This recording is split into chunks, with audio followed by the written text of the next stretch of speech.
Hey Rad Reelers, JC here with Radreeling Fishing. In this video, I'm going to be spooling up my brand new Piscifun Alijoz 300 bait casting reel with 35-pound test braid. I'm going to be showing you guys some tips, some tricks, some hacks on how to do that, different methods that I've used through the years. If you're a beginner, maybe you'll pick up something that will work in your household. I'm not the guy that has the expensive line spooler or even the inexpensive line spooler, and I am definitely not the fisherman that goes to the tackle store and pays a premium price to have the tackle store put braided fishing line on my line.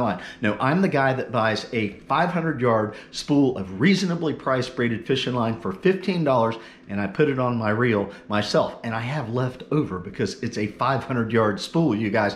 And the braid that I use, I've been using that braided line on this fishing channel for 3 years. I'll put a link in the description area, reasonably priced, and I've got over 600 videos in my library that prove that it is good braided fishing line. Now, I always say it's just a bunch of cotton string wound together. Braided line is braided line is braided line. If somebody wants to pay $40 for this 500-yard spool of braided line, go for it.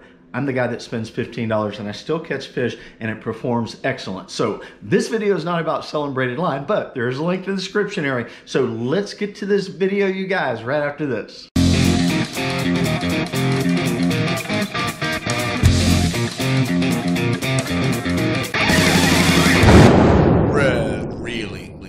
And one more thing, all these methods that I'm going to show you are going to require that you put some type of tension on the line with a rag. I'll show you how to do that while you're reeling the line in. All right, let's get to it. So whether you're putting on monofilament, fluorocarbon, or braided line on a bait caster, you always want the line to come off of the spool straight, just like that. You don't want it to come off this way because you get line twist. With braided line, you don't have to worry so much about line twist because it doesn't hold memory like fluorocarbon or monofilament. But anyway, the correct way is so that the line comes off of the spool in that direction. So when you're putting on braided line, get your rag so that you can create tension.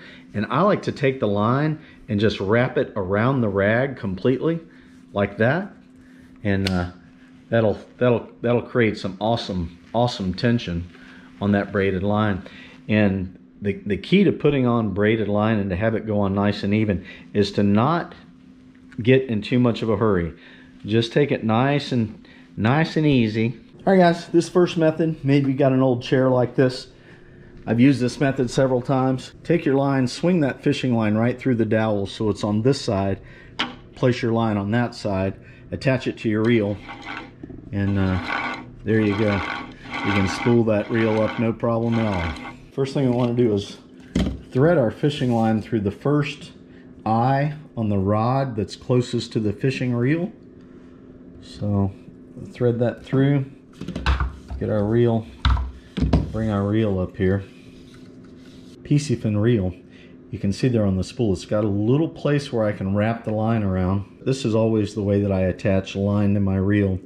I take the line and I do an overhand knot, or it might be a surgeon's knot, and I loop the line through like 3 times just to make it a little bit fatter.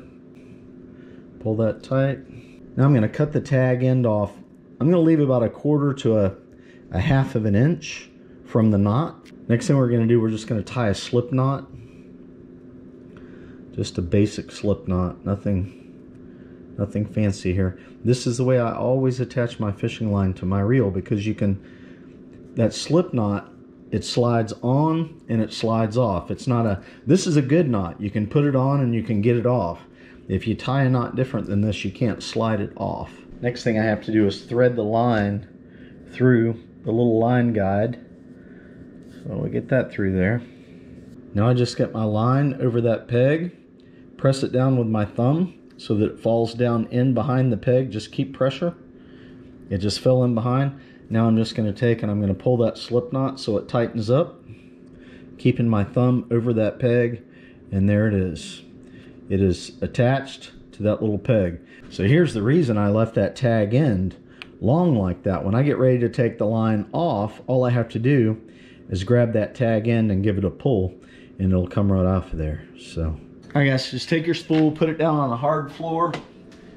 Put it on a hard floor or a carpeted floor and just start reeling. The idea is you don't want the spool to flip up that way, so every now and then you might have to kick it back over. But you let it roll around on the floor is all, while you're putting line on your reel like that, and that works. All right, Your next method, just take a cardboard box. See there how I've got the line up against the corner of the box, and it'll stay right there. It'll stay right there while I'm winding this on. Next method, take your little trash can, put your spool in there, that way so it'll roll around inside, and just start reeling.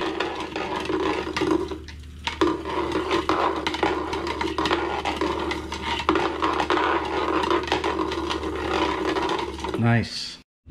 Oh yeah, any kind of container, just a plastic kitchen container. And there you go. That'll work. Some of you are kayak fishermen. You got these plastic crates. Just take you a dowel and put it through the handle area all the way to the other side of the other handle area. Stick the line in between. That's what she looks like. Handle, handle. And there we go. Peeling right off of there. Easy peasy, man. So when that's pulling off there, that's free spooling really easily. So you can put a towel underneath the spool, just build it up so you get some pressure on there, and that'll keep it from spinning too fast. Do the same thing with a cardboard box, just a dowel, a pencil, or a screwdriver. This next method, you can use any type of a drawer. I'll just use the kitchen drawer here. I'm going to put a towel in there. I'm going to put it over the drawer front so it'll be protected. Lay your line inside, close it, and that line will pull off of there, no problem. It actually creates a little bit of tension in there, and yeah, awesome. The tennis shoe method. Take your line, take it, stuff it down inside the tennis shoe like that, and it'll create tension. That line will spool right off of there, just like that. Okay, take our line, place it on the floor, put our feet on either side of the dowel, the pencil, the screwdriver, whatever it is we're using. And of course we just create the tension here on the line again, and then we just reel it on. Like that. Easy peasy. Alright guys, I got it all spooled up, the Piscifun Alijoz 300 reel. You can see there, it put it on nice and even. All right guys, the one method that I didn't show is some people like to take the spool, put it in like a bowl of water and do it that way, and the line gets all wet. I'm not a big fan of that because all of the line that's way down underneath the rest of the line, it's just wet and it'll get moldy and mildew and just sit around there wet, all right? So the final method that I used to spool that reel was I put the line in the drawer. That's my favorite way. Put a rag in there. It creates a little bit of tension and it keeps that spool in this position all the time, right? Well, you guys, there's your some tips, tricks, and hacks for putting line on your bait casting reel. Try them out. Like I said, I like the drawer method the most. Okay, thanks for watching this video. Thumbs up or appreciate it. Everybody, get out there and go fishing, man. Life is fun. Live it. See ya!